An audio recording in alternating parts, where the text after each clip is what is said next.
Thank you very much. Thank you very much, please. Great honor. I'm thrilled to welcome the Prime Minister of India, my friend, Narendra Modi, back to the White House. We spent a lot of time here and a lot of time in India, and he's a very special man.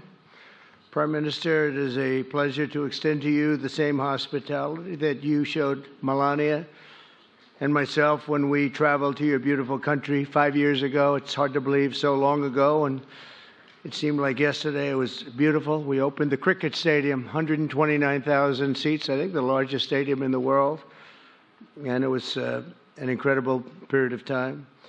There is truly a special bond between the United States and India, and the world's oldest democracy and the world's largest democracy, and I believe the world's largest country in terms of the numbers of people. And today the Prime Minister and I are announcing a framework to strengthen those ties even further economically, and the U.S.-India Compact for the 21st century is a historic initiative that will deepen every aspect of our partnership and our friendship. Starting this year, we'll be increasing military sales to India by many billions of dollars. We're also paving the way to ultimately provide India with the F-35 stealth fighters. In 2017, my administration revived and reinvigorated the Quad security partnership. In our meeting today, the Prime Minister and I reaffirmed that strong cooperation among the United States, India, Australia, and Japan. And it's crucial, really, to maintaining peace and prosperity, tranquility, even in the Indo-Pacific.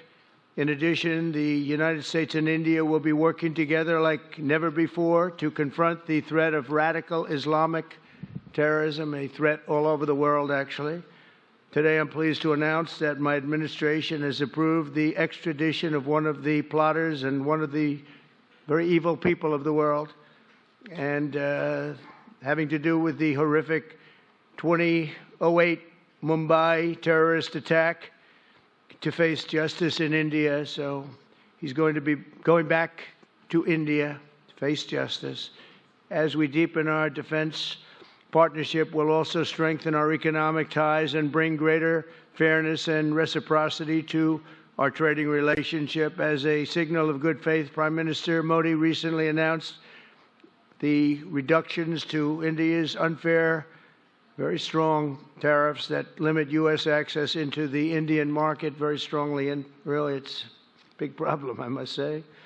India imposes a 30 to 40 to 60 and even 70% tariff on so many of the goods, and in some cases far more than that. And as an example, a 70% tariff on U.S. cars going into India, which makes it pretty much impossible to sell those cars.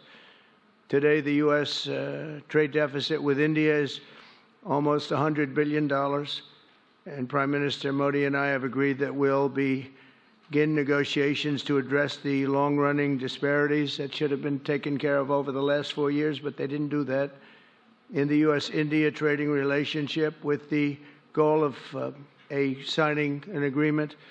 And we want, we want a certain level playing field, which we really think we're entitled to, and he does also, in fairness. So we're going to work on that very hard, and we can make up the difference very easily with the deficit, with the sale of oil and gas, LNG, of which we have more than anybody in the world. The Prime Minister and I also reached an important agreement on energy that will restore the United States as a leading supplier of oil and gas to India. It will be hopefully their #1 supplier. In the groundbreaking development for U.S. nuclear industry, India is also reforming its laws to welcome U.S. nuclear technology, which is at the highest level, into the Indian market. This will bring safe, clean, and affordable electricity to millions of Indians and tens of billions of dollars to the U.S. civilian nuclear industry in India. And under the framework we are announcing today, the United States and India are also joining forces to ensure that artificial intelligence and other advanced technologies are developed by two of the most advanced nations, intellectually and otherwise technologically. anywhere in the world. There's nobody very much closer. We have an incredible relationship there, and this is where it seems to be heading. And artificial intelligence, a very complex subject, but it seems to be where people want to be and they want to go, and we're leading right now by a lot, but other people will try to catch us. I don't know if they're going to be able to. We're going to make it available. We're going to make tremendous amounts of electricity available. We're going to let the people that are buying the electricity make their own electric plants, electric generation plants. And we've never done this in our country, but we're going to get it done very quickly. Lee Zeldin and his group are going to get the approvals in very rapid form. And we're calling it a national emergency, and that's exactly what it is. So we're going to remain at the top of the AI, or artificial intelligence, I think, for a long time to come, and we're going to be working very closely with India and other countries on that.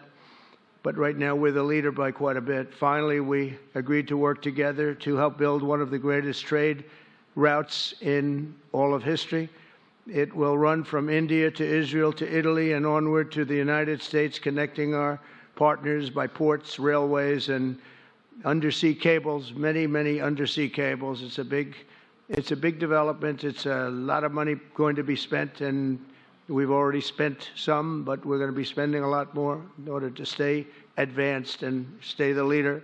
I'm pleased to report that with today's announcements, the friendship between the United States and India is the strongest I believe it's ever been. I think our relationship is the best it's ever been between two leaders of the two countries, and it's an honor to say that. I'd like to now invite the Prime Minister to say a few words, and then we'll take some questions, and we appreciate you all being here. Thank you very much.